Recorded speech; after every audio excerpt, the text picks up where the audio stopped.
Ladies and gentlemen, boys and girls, worshippers of all ages, welcome to YouTube.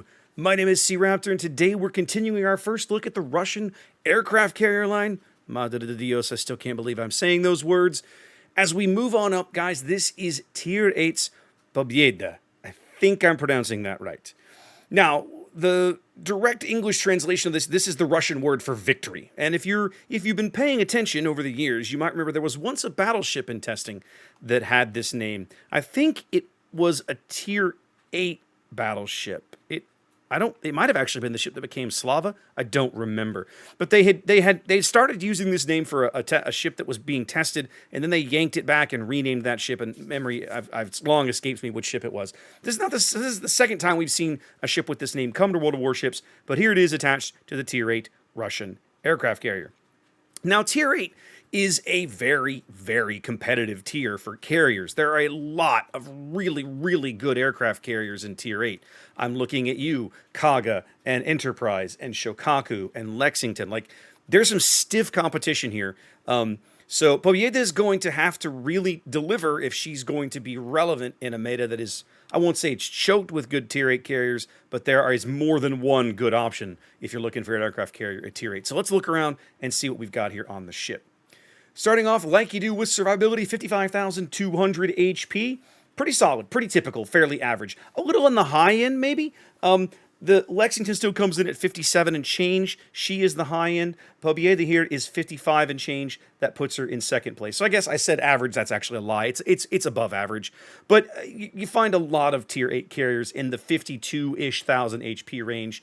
The low end of this scale is Saipan, because of course Saipan is based on a heavy cruiser hull, whereas most of these other Tier VIII carriers, literally from the beginning, are bespoke hulls, or something, a hull designed for something much larger. And we'll talk about that in a minute. 34% torpedo protection is tied for best in tier with Implacable. Nice to see. We've seen up to this point with Komsomlets and Serov at Tier 4 and 6, a ship that looks very, very snipeable, right? Between the armor scheme, the low torpedo protection, etc., especially with the somewhat questionable AA package that Serov brings to the table. You could easily see an enemy carrier potentially getting in there and getting some notable torpedo hits while, spotting the carrier for his teammates while it gets shot at. And of course, it's a Chapayev hull. It's going to blow up sooner or later. Pobeda does not suffer from as much of this problem, okay? And we'll talk about more of that when we get to her armor scheme. But she's got a really good health pool, really solid torpedo protection. Now, Pobeda seems to be built or based around the hull of a Kronshtadt-class, what we would call a Kronshtadt-class ship in World of Warships, battlecruiser hull. She doesn't have the same armor scheme. You're going to see here 100 millimeters on the starboard belt, and I believe it's 125 on the port. I didn't really kind of get into it. Serov had this same problem. She has an uneven belt, right? And so does Lexington, actually, has this same problem. My suspicion, my expectation, is this is done for weight balance. Remember, the starboard side here with the island attached, the superstructure here, will have more weight than the equivalent of the port side. So the port side armor belt is thicker. Is this really relevant? It depends on who's shooting at her and what angle, but honestly, probably not, okay? But the belt armor, you're not getting Kronstadt's belt armor. What you are getting is Kronstadt's kind of overall length and shape, all right? Beyond that, the only other kind of armor protection worth really pointing out is her deck armor, which is 30 millimeters. This is actually quite solid for Tier VIII. If you go and you look at the other Tier VIII carriers in your port, assuming you have most of them, you're going to find most of those decks in the probably 20 to 25 millimeter range. Implacable and probably Indomitable. I didn't look at Indomitable. Actually, let's do that right now. I know Implacable is a bit of an exception. The British loved the armored decks. Yep, here we go. So you can see Implacable 3876 through the center. I'm betting Indomitable has a very similar scheme, and she does. Yep. So 25 at the extremes, 38, and then 76. But basically everybody else is going to come in less than the 30. Okay. Now, is it really relevant? Well, it is a little bit in the sense of if you're dropping light cruiser HE shells on Pobeda's deck at long range, they're probably going to shatter. Unless you have IFHE. Okay, if you have IFHE, you can get some pins. Heavy cruiser shells will pin the deck, AP or HE. They should anyway. Again, with AP, you're making ricochet checks that you don't make with the HE. So depending on the angle they come at, they might bounce, they might not. But if you're literally plunging fire, like straight, more or less straight down, should have no problem. But most other Tier 8 carriers have less deck armor. One thing worth pointing out, when we were looking at the British level bombers against Sarov's deck, we pointed out that they had the pen to pen Sarov's deck. You're going to find here at Tier 8, you have the same problem. Okay, Implacable there with 32 millimeters of pen off her level bombers, definitely able to pen the 30 millimeter flight deck of Pobeda. So Implacable is not my favorite Tier 8 carrier. She gets a lot of crap, a lot of justified crap, in my opinion. But if you employ the level bombers at the right time, you're getting some spotting on the enemy carrier. You're allowing the opposing team to see her, and just like every other Tier 8 carrier, Pobeda's deck can be pinned by those level bombs, and they will definitely hurt. Probably light some fires along the way. So yeah, that's survivability. I mean, there you go. She's armored more or less like most of her contemporaries. She has less belt armor than you'd find on like Kaga, for example. But yeah, the real what you're really looking at is the flight deck armor, and that's about what you'd expect. All right, so let's talk about maneuverability and concealment. 33.5 knots. Now, Tier 8 is where you start seeing like proper fleet carriers, right? Bespoke, actually designed from the hull up to keep up with the fleet. 30 plus knot fleet carrier type ships. The Shokakus and Lexingtons of the world. So 33 knots is pretty standard, right? It's not the best in tier. Actually, I'm lying. It is the best. No, it's not the best in tier. Shokaku is 34, but it's on the high end. It's on the high end of a scale that more or less centers around 32 knots or so. If you kind of look at the median of all of these ships, let me do a quick here. What's the average speed of a Tier 8 carrier? I'll figure it out later, but it's probably going to be like 32 and change, right? Kaga is the slowest at 28. Then you've got Indomitable 30. The Germans are like 32. All the other Americans are basically 33. And then on the high end here, you have Pobeda at 30, Pobeda at 35, 33 and a half, and Kaga at 34. So she's got plenty of speed, right? No problem maneuvering this ship around the map to get it where she needs to go. Until you start looking at that turning circle, 1,090 meters. This is far more typical of what you're going to find on a Tier 8 carrier. She handles like a pig. It's just what it is, right? She handles like a pig. So you have to deal with it, right? Basically, if you're not British and you're not Saipan, this is the kind of turning radius you're going to find out of every other carrier at Tier 8. They're all in the mid-kilometer range or so in terms of turning radius. Rudder shift 14.9. I mean, it's not worse than tier, but it certainly isn't great. Again, you're not taking a carrier for her handling, so treat her gently. She's got decent speed, and the rest she handles like a big fat Tier 8 carrier. Nothing surprising there. 13.8 detection on the surface, full stealth rig. Pobeda gets down to 10.8 on the surface. That puts her just behind Parseval, but ahead of many other Tier 8 carriers. Actually, I should say just behind Parseval and Indomitable, but still ahead of, for example, Lexington, ahead of Enterprise, ahead of Implacable, that sort of thing. Now, Saipan and Kaga and Shokaku all still run away with this category because they have sub 10 kilometer detection when you go full stealth rig. But remember, guys, full stealth rig right now on the hulls is kind of busted because Hidden Menace is still busted. Now, apparently they're going to be fixing this skill, we think, finally, in the near future. But for the moment, don't take Hidden Menace. It ruins your plane squadrons. They just absolutely melt when they try to leave after an attack, and just don't do that, okay? So, yeah. Anyway, she's got, I'd say, fairly average detection. And then her aerial detection, full stealth rig gets her down, well, this says 12. It should go down a little lower than that if you put concealment module on her. But yeah, anyway, there you go. All right, so talk about anti-aircraft. Now, Sarov's anti-aircraft defenses were not all that amazing. Pobeda here does raise the bar a bit, okay? She starts off by putting up 6 flak puffs at 6 kilometers, and then backing that up with 1540 for each puff, and then backing that up with a decent 123 DPS in the outer ring. That's not quite best in tier because, again, Lexington and the 5-inch 38s exist, but it's still pretty solid. Like, her long-range aura is quite good. Her mid-range aura is where things start to fall apart. Most other carriers in this tier bracket start, just pounding the Bofors. They put Bofors on every flat space. They hang platforms off the sides. The Americans just drown their ships in Bofors almost. Lexington is like a floating Bofors factory.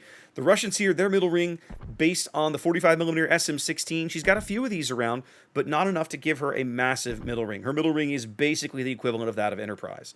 She does have more long-range A than Enterprise. So her AA bubble is okay. It's all right. It's not going to dissuade attacks it will cost the enemy. And of course, as you see here, she has no short-range aura at all.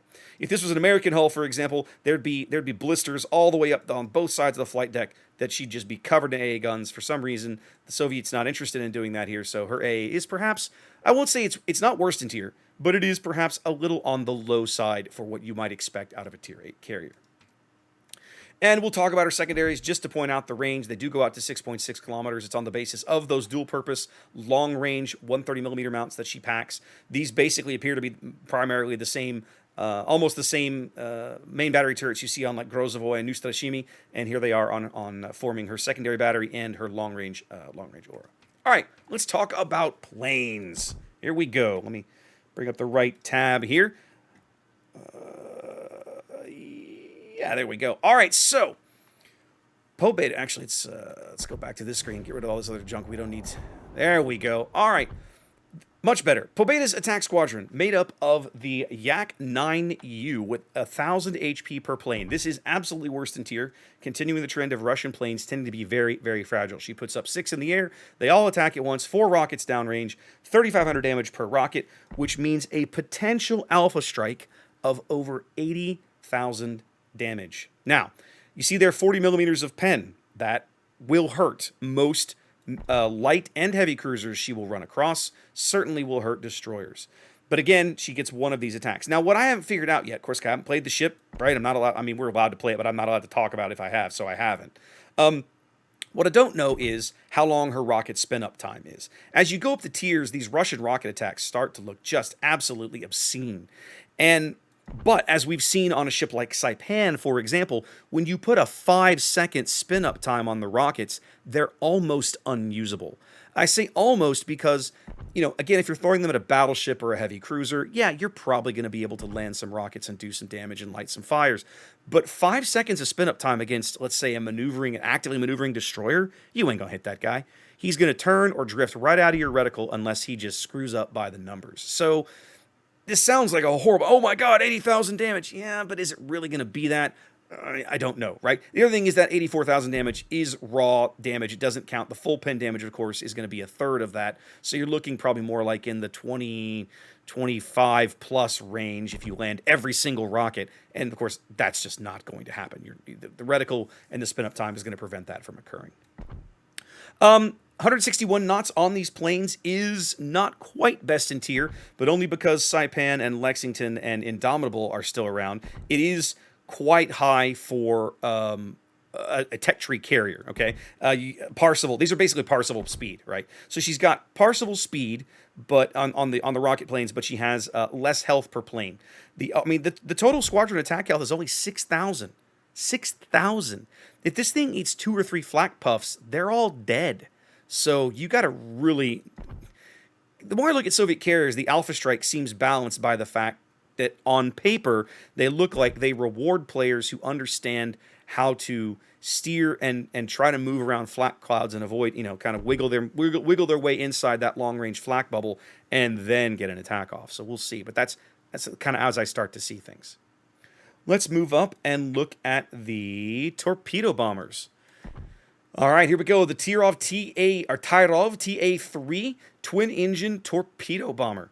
1470 HP per plane, 115 knots of speed is absolutely worst in tier, right? As slow as Enterprise and Lexington's torpedo bombers are, these are slower, and they have less health. You put 6 torpedoes into the water for the full attack, 4,500 damage for torpedo, for a total potential alpha of about 28,000 damage, give or take.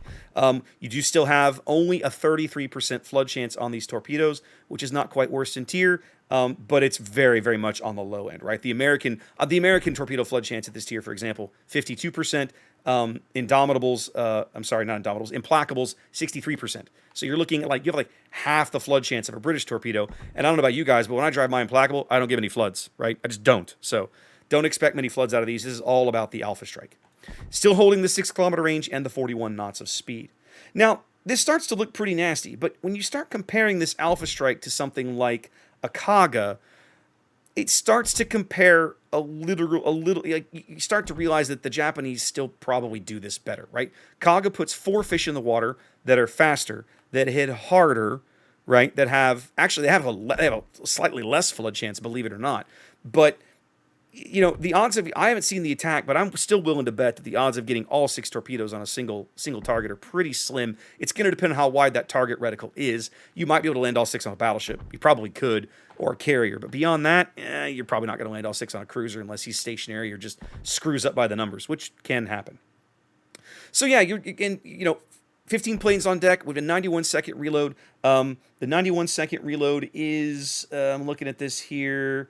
I actually have it wrong on my spreadsheet. Oh, no, that's fully buffed. Okay, so fully buffed, you can get this down to 82 seconds, which is not amazing. It's actually slightly better than Implacable, but still worse than just about everybody but Saipan. Saipan still runs away with the crown, like 2 minutes and change for a new torpedo bomber off of Saipan.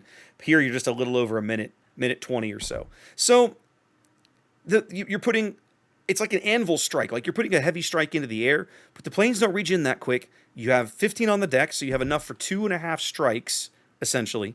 And then they don't come back all that quick. So you kind of have to manage these well, and you're probably not going to get many floods. I forgot. Let's double back real quick and look at the attack aircraft.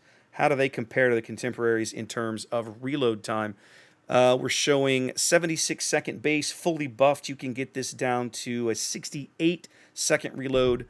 60-second regen per plane, so that's not bad. It's kind of middling. The fastest in the tier is Enterprises, which literally fully buffed. She gets a new rocket plane every 45 seconds.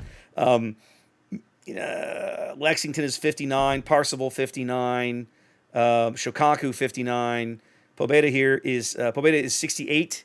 Graf Zeppelin 71, and then they start to get longer again. Kaga 84, Indomitable 103, Implacable 89. So yeah. So it's kind of middling when it comes to rocket regen. Last but not least, we're looking at the fancy Soviet skip bombers. This is the Soviet replacement for the dive bomber. You see here once again 6 planes in the squadron, 15 on the deck, 6 in the squadron, 6 in the attack. The bombs get bigger now. 80. Basically, I'm assuming the FAB 500 means this is probably a 500 kilo bomb. 8,700 damage, 54 millimeters of penetration for a total potential alpha of 52,000 and change. Now, interestingly enough, this is still less potential alpha than a single 3-plane attack drop off of Lexington's HE bombs. Okay, so the Americans still run away with this category. Okay. In terms of what you're likely to get out of it. You know, anybody who's been hit by Lexington's HE bombs, for example, knows how much those things hurt. These, I'd say, are comparable to that. They're just not going to drop from you from above. They're going to come at you from the side, trying to bounce them into your superstructure, particularly if you're a cruiser or a battleship. Now, if you're a destroyer, the gameplay reticles that I've seen, basically out of Max Immelman, make it look like you could potentially land maybe 2 of these against a destroyer if you can bounce them correctly and hit the destroyer while he's maneuvering. But if he does hit them, they're going to hurt, right? He's going to feel it. Just like those American HE bombs, he's going to feel it. You see there, 89 seconds for the base reload. Fully buffed, you can get that down to 80 seconds. That is a little on the high end, I'd say. Most dive bombers at Tier 8 regen in about the 60 to 70 second range. That's Lexington, Enterprise, Kaga, Shokaku, Parseval. Graf Zeppelin starts to get this slow. She maxes out at 78 for speed. Pobeda here, 80, and then Indomitable, Implacable, 105, Saipan, 128, fully buffed. So you're on the slow side for getting these planes back. The rocket planes are definitely the planes you get back the quickest. But these definitely, you're going to want to bust these out because these things absolutely will hit like trains on capital ships. 1310, I kind of glossed over it, but 1310 on the plane health there is worst in tier. Again, guys, the full squadron health here is less than 8,000 damage. Again, 2-3 flak puffs and a little bit of continual AA, these planes are going to disappear. The more I look at the Soviet carrier and the way carriers and the way their air groups work, the more I'm realizing that if you're a battleship, you're going to get hit, right? Mostly because you can't put up the wall of flak that defensive fire provides. But if you're a heavy cruiser and you've taken defensive fire, that is basically going to be a Soviet carrier be gone button, because he's going to have to come through a ridiculous wall of flak to get to you, and the flak hurts the Soviet carriers basically more than any other carrier class in the game. So I'm going to be curious to see kind of how these things survive testing, if that kind of gimmick or mechanic continues to, to be the case when all is said and done. But anyway, guys, that's our first look at Tier 8 Russian carrier Pobeda. Hope you enjoyed that. Wash your hands, be safe. I'll catch you next time.